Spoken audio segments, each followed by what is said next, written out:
মানবজাতির প্রতি মহান সৃষ্টিকর্তার আদেশ নিষেধ সম্বলিত সর্বশেষ ঐশিক গ্রন্থ পবিত্র আল কোরআন, যা তিনি নাজিল করেন তার শেষ নবী ও রাসূল হযরত মুহাম্মদ সাল্লাল্লাহু আলাইহি ওয়াসাল্লামের ওপর।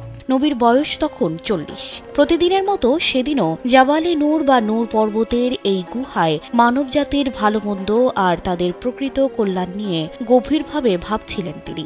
আজ থেকে ঠিক 1414 বছর আগে 610 সালে পবিত্র রমজান মাসে অন্ধকার সেই গুহা আলো করে হাজির হন সৃষ্টিকর্তার বার্তাবাহক ফেরেশতা জিব্রাইল আলাইহিস সালাম। ওই দিন নাজিল হয় পবিত্র কোরআনের প্রথম 5 আয়াত, যেখানে মানুষ ও বিশ্বজাহানের স্রষ্টা মহান আল্লাহর নামে পড়তে শুরু করার আদেশ দেওয়া হয়েছে। বিসমিল্লাহির রহমানির রহিম, ইকরা বিসমি রাব্বিকাল্লাযী খালাক। এর মাধ্যমে ওই দিন হযরত মুহাম্মদ সাল্লাল্লাহু আলাইহি ওয়াসাল্লাম জানতে পারেন তিনি সাধারণ কোনো মানুষ নন, বরং আল্লাহর মনোনীত বান্দা ও রাসূল। Double million offer, Walton fridge কিনে পেতে পারেন 20 লক্ষ টাকা, রয়েছে কোটি কোটি টাকার নিশ্চিত উপহার। ওহী নাজিলের মাধ্যমে মানবজাতিকে হেদায়েতের আহ্বান জানানোর দায়িত্ব পান তিনি, যাকে বলা হয় নবুয়ত। শেষ নবীর নবুয়ত লাভের মাধ্যমেই শুরু হয় শান্তির ধর্ম ইসলামের যাত্রা। নূর পর্বতের সেই গুহাকে তাই বলা হয় ইসলামের সূতিকাগার।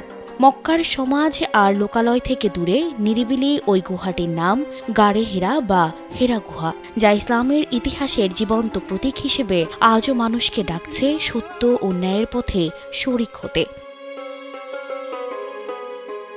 মসজিদে হারাম থেকে 2 মাইল দূরে অবস্থিত হেরা গুহা আকার আয়তনে বেশ ছোট। এর দৈর্ঘ্য 12 ফুট ও প্রস্থে 5 ফুট 3 ইঞ্চি, যেখানে একসঙ্গে মাত্র 5 জন ব্যক্তি বসতে পারেন। জাবালে নূরের উচ্চতা 642 মিটার বা প্রায় 2000 ফুট, আর হেরা গুহার অবস্থান 790 ফুট উঁচুতে। তবে হেরা গুহায় যেতে হলে পাহাড়ের সর্বোচ্চ চূড়ায় উঠতে হয়। সেখানে ওঠা ছাড়া গুহায় যাওয়ার বিকল্প কোনো পথ নেই। পাহাড়ের চূড়া থেকে বিপরীত দিকে একটু নিচে এই গুহায় যাওয়া বেশ ঝুঁকিপূর্ণ। সেখানে পৌঁছতে বিশ্রাম নিতে হয় বেশ কয়েকবার। বর্তমানে পাহাড়ের চূড়ায় পৌঁছতে অতিক্রম করতে হয় সিঁড়ির 1700 ধাপ। একজন সুস্থ স্বাভাবিক মানুষের তা অতিক্রম করতে প্রায় 2 ঘন্টা সময় লাগে। হজের সময় বিপুল সংখ্যক মুসল্লি গারে হেরা পরিদর্শনে যান। তাদের সুবিধার্থে সৌদি সরকার পাহাড়ের প্রায় 200 ফুট উঁচুতে গাড়িতে যাওয়ার ব্যবস্থা করেছে।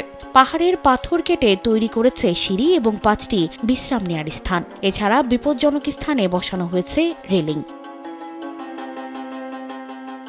এখন তাই হেরা গুহায় ওঠা আগের তুলনায় অনেক সহজ। অথচ এই পথ বেয়ে কত কষ্ট করে গুহায় উঠেছেন নবীজি সাল্লাল্লাহু আলাইহি ওয়াসাল্লাম। নিয়ম করে তার জন্য সেখানে খাবার নিয়ে যেতেন উম্মুল মুমিনিন হযরত খাদিজা রাদিয়াল্লাহু তাআলা আনহা। হেরা গুহা তাই অনন্য ঐতিহাসিক স্থান, যার গায়ে লেগে আছে শেষ নবী হযরত মুহাম্মদ সাল্লাল্লাহু আলাইহি ওয়াসাল্লাম আর হযরত জিব্রাইল আলাইহিস সালামের পরম স্পর্শ। জীবনে একবার হলেও তাই সেখানে যেতে উৎসুক থাকেন বিশ্বের সর্বপ্রান্তের মুসল্লিরা। সানজিদা রহমান, কালবেলা।